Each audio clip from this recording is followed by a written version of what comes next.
साथीहरू अब कपाल चाहिँ एकदमै लामो भइसकेको छ होइन। यो चाहिँ 1 वर्षभन्दा बढी भयो कपाल पालेको। जो साउन्डमा चाहिँ म गाउँ जाँदा मैले मम्मीलाई भनेको थिएँ कि म भदौमा काट्छु, साउन्डमा काट्नुहुन्न यस्तै भनेको थिएँ। अनि भदौ पनि गइसक्यो, अब असोज अन्त मेरो दसैँ बिदा छुट्टी भइसक्यो। तर म घर गएको छैन, भोलि जानु लागिरहेको छु। अनि त्यही भएर जानुभन्दा अगाडि चाहिँ त्यो कपाल काटेर जानु पर्ला क्या। यत्रो भइसक्यो भने अगाडिको यत्रो भइसक्यो।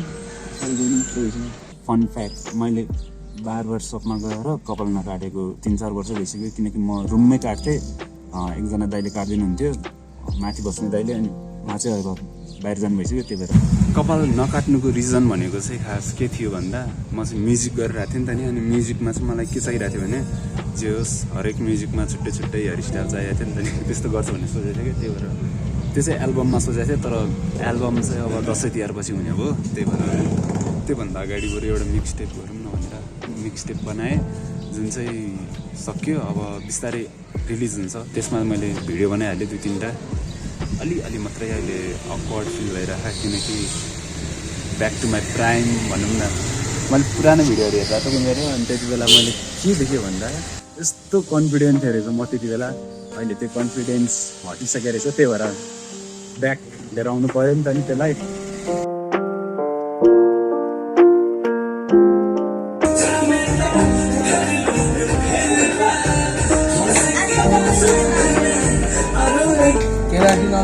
गर्दै हुन्थ्यो नि, राम्रो हुन्थ्यो नि।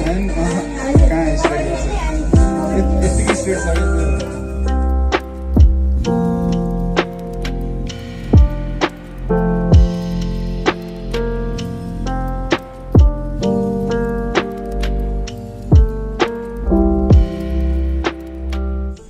है त साथीहरू, अब गाउँ जानु लाग्यो। अनि के भयो भन्दा चाहिँ म चाहिँ 5 बजी नै आइपुगेँ।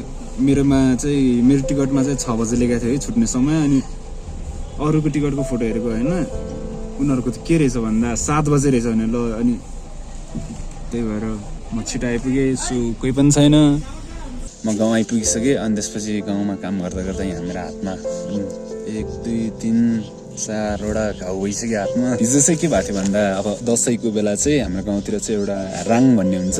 राङ भनेको चाहिँ एउटा गुरुङ कल्चर हो। पहिलाको वर्ष जसले बे गरेको थियो नि, उनीहरूको तर्फबाट चाहिँ एउटा पार्टी जस्तै पनि हो, भोज है। अनि त्यसपछि केटीको फ्यामिलीलाई केटाको तर्फबाट चाहिँ हुन्छ नि रोटीहरू अनि रक्सीहरू के हुन्छ कि सबै दिन्छ कि। उनीहरूको फ्यामिलीको जो मेम्बरहरू हुन्छ नि, रिलेटिभ्सहरू, उनीहरूको घरमा गएर दिन जान्छ। कोही चाहिँ माथि हुन्छ, कसैको तल हुन्छ नि त रिलेटिभ्सहरूको घर यताउता। त्यही भएर त्यही हो, ग्रुपमा जान्छ, रोटी बोकेर गएको हुन्छ क्या सबैले।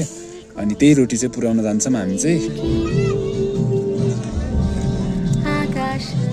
यो चाहिँ रोटी र अनि यो चाहिँ रक्सी हो।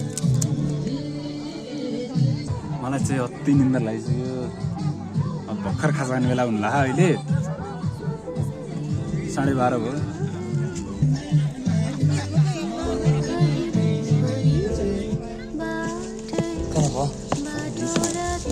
यो राङ भन्ने चाहिँ हाम्रो गुरुङ कल्चरमा चाहिँ हुन्छ नि, लाप्राकमा चाहिँ पहिल्यैदेखि चल्दै आएको कुराहरू हो। अनि जुन चाहिँ पछिसम्म नै हुन्छ, यो चाहिँ फ्युचरसम्म नै। अनि इफ मैले पनि अब यदि हाम्रै गाउँको केटी चाहिँ बिहा गर्यो भने चाहिँ मैले पनि त्यो केटीको फ्यामिली रिलेटिभ्सहरूलाई दिन जानुपर्छ बे गर्यो भने, इफ इन केस होइन। तर आफ्नै गाउँको गरेन भने चाहिँ त्यो चाहिँ पर्दैन। अनि जे होस्, यता वरिपरि गाउँ हुन्छ नि, गुम्दा गाउँ, सिङ्ला गाउँ, बारपाकको चाहिँ थाहा भएन अहिलेसम्म। सिङ्ला गुम्दाको चाहिँ मैले सुनेको छु है।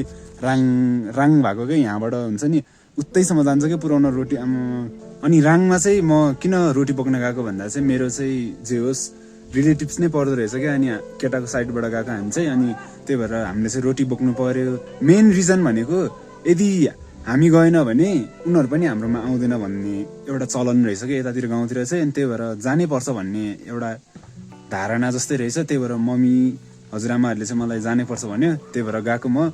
अनि फेरि मैले चाहिँ पर्सनली चाहिँ त्यस्तो चिन्ता पनि चिन्दैन मान्छेहरू कसलाई पनि धेरै। अनि त्यही भएर मम्मीहरूले चाहिँ जे होस् बोल्नुपर्छ भन्छ क्या। अनि गाउँकै मान्छेहरूसँग हुन्छ नि यताउता, ट्राई गरिरहेको छु।